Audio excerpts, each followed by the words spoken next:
नमस्कार शेतकरी मित्रांनो, तर शेतकरी बांधव आता असे प्रश्न विचारत आहे की नक्की शेतकरी बांधवांना जे रब्बी पिकांसाठी जे अनुदान मिळणार आहे तर ते प्रति हेक्टरी 10,000 रुपये तर मिळणार आहे, परंतु यासाठी कोणकोणती जिल्हे पात्र असणार आहे आणि महत्त्वाचा शेतकऱ्यांचा प्रश्न आहे की आम्ही त्यासाठी पात्र असणार आहेत का, म्हणजेच एकंदरीत कोणकोणते शेतकरी बांधव यासाठी पात्र असणार आहे आणि कोणकोणत्या जिल्ह्यांना याचा लाभ भेटणार आहे आणि हा जो लाभ भेटणार आहे हा कसा भेटणार आहे ही संपूर्ण माहिती आपण आजच्या व्हिडिओमध्ये जाणून घेणार आहोत। तर शेतकरी मित्रांनो, व्हिडिओ कुठेही स्किप न करता व्हिडिओ संपूर्ण बघायचा आहे, जेणेकरून तुम्हाला तुमच्या भागामध्ये रब्बीचा पीक विमा मंजूर झाला की नाही तेही तुमच्या लक्षात येईल।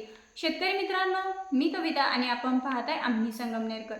सर्वात अगोदर मित्रांनो, जर तुम्हाला रब्बी पीक विमा असेल किंवा मग अतिवृष्टी नुकसान भरपाई असेल, ही जर तुमच्या खात्यामध्ये कुठलीही अडचण न येता जमा करून घ्यावयाची असेल तर महत्त्वाची काही कामे करावी लागणार आहेत, तीही पुढे आपण जाणून घेणार आहोत। तत्पूर्वी तुमचा जो प्रश्न आहे की रब्बी पीक विमा म्हणजे रब्बी पिकांसाठी जे अनुदान मंजूर करण्यात आलेलं आहे तर ते खरोखर मंजूर झालेलं आहे का?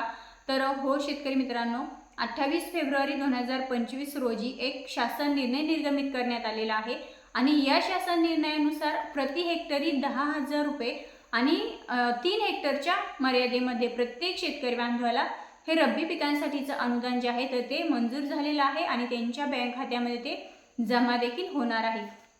आता शेतकरी मित्रांनो, यामध्ये तुमचा महत्त्वाचा प्रश्न म्हणजे हा निधी जो म्हणजे रब्बी पिकांसाठी जे अनुदान मंजूर करण्यात आले तर यामध्ये कोणकोणते जिल्हे पात्र असणार आहेत? तर शेतकरी मित्रांनो, यामध्ये आपण जर पाहिलं तर मराठवाड्यातील 8ही जिल्ह्यांचा समावेश आहे, कारण मराठवाड्यातील 8ही जिल्ह्यांमध्ये मोठ्या प्रमाणावरती शेती पिकांचं नुकसान झालं, त्यामुळे त्या 8ही जिल्ह्यांना रब्बी पिकांसाठीचं जे अनुदान आहे तर ते मंजूर झालेलं आहे आणि त्यांच्या बँक खात्यामध्ये ते प्रति हेक्टरी 10,000 रुपये आणि 3 हेक्टरच्या मर्यादेमध्ये खात्यात जमा होणार आहे। त्यानंतर विदर्भातील 5ही जिल्ह्यांचा समावेश आहे, पूर्व विदर्भ असेल, पश्चिम महाराष्ट्र असेल, एकंदरीत संपूर्ण महाराष्ट्र राज्यातील 34 जिल्ह्यांमध्ये रब्बी पिकांसाठीचे जे अनुदान आहे ते मंजूर करण्यात आलेलं आहे। याचा GR देखील निर्गमित करण्यात आलेला आहे, त्यामुळे शेतकरी बांधवांनो काळजी करण्याची काही गरज नाही आहे। जे अनुदान मंजूर करण्यात आलेलं आहे ते लवकरच तुमच्या बँक खात्यामध्ये जमा होणार आहे। आता शेतकरी मित्रांनो, हे जे अनुदान आहे हे कशा पद्धतीने तुमच्या बँक खात्यात जमा होणार आहे तेही महत्त्वाचं आहे।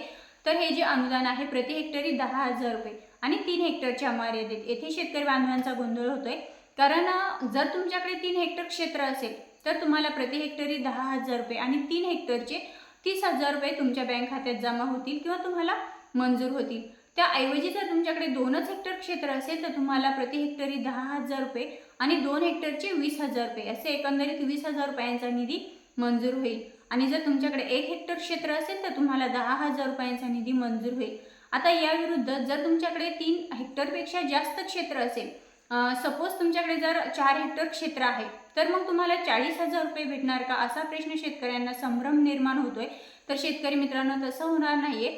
सरकारच्या माध्यमातून जी अट घालण्यात आली तर ती 3 हेक्टरची मर्यादा घालण्यात आलेली आहे, म्हणजे जर तुमच्याकडे 3 हेक्टर क्षेत्र असेल तर तुम्हाला 3 हेक्टरचे पैसे मिळतील, परंतु 3 हेक्टरपेक्षा जास्त जर तुमच्याकडे क्षेत्र असेल तरी सुद्धा तुम्हाला फक्त आणि फक्त 3 हेक्टरचेच पैसे मिळणार आहेत। वरती तुमचे जे हेक्टर क्षेत्र उरणार आहे त्याची रक्कम किंवा त्याची भरपाई तुम्हाला मिळणार नाहीये, त्यामुळे तुम्हाला फक्त आणि फक्त 3 हेक्टरचेच पैसे मिळणार आहे। त्यामुळे जर तुमच्याकडे जास्त क्षेत्र असेल तर त्या उर्वरित क्षेत्राची रक्कम मिळणार नाही, हे सर्व शेतकरी बांधवांनी याची नोंद घ्यायची आहे।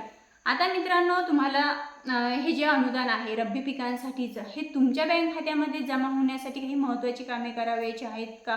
तर हो मित्रांनो, आता यासाठी सर्वात महत्त्वाचं म्हणजे तुमचं फार्मर ID कार्ड असणार आहे।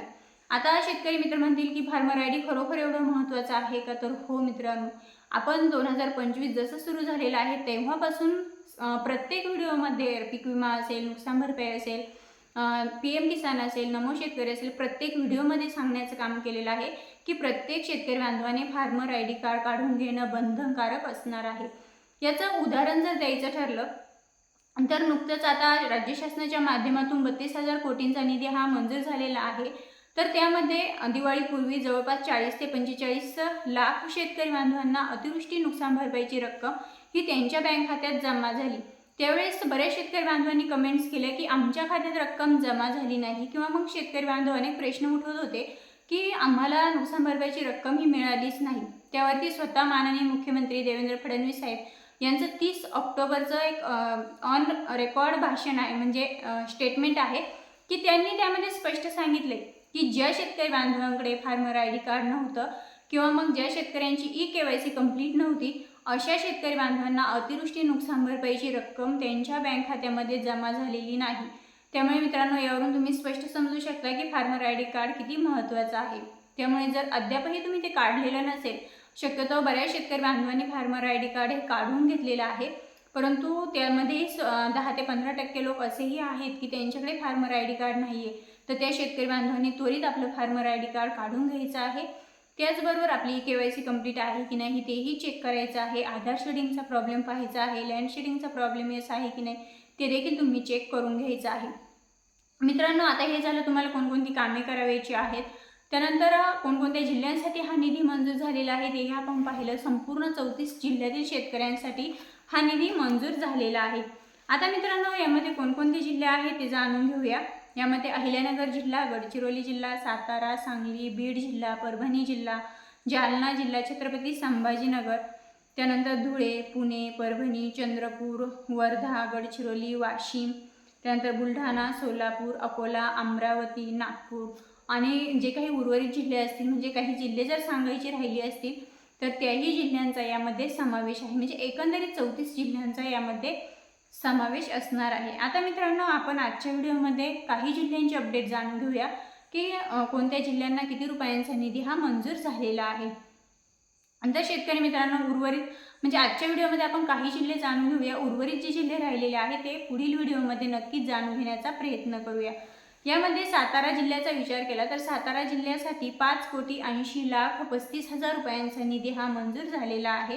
नाशिक जिल्ह्याचा विचार केला तर नाशिक जिल्ह्यामध्ये एकूण 302,28,13,000 रुपयांचा निधी हा रब्बी पिकांसाठी मंजूर करण्यात आलेला आहे.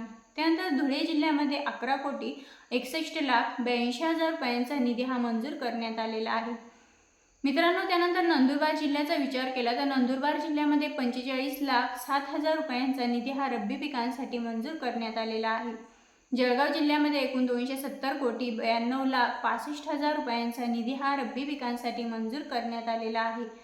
त्यानंतर अहिल्यानगर जिल्ह्यामध्ये 626,26,06,000 रुपयांचा निधी हा मंजूर करण्यात आला आहे.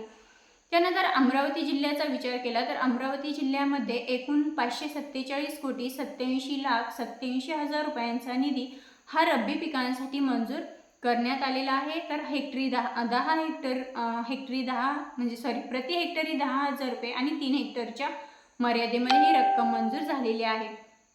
एकंदरीत आपण 7 जिल्ह्यांची अपडेट जाणून घेतली. अमरावती, अहिल्यानगर, जळगाव, नंदुरबार, धुळे, नाशिक आणि सातारा.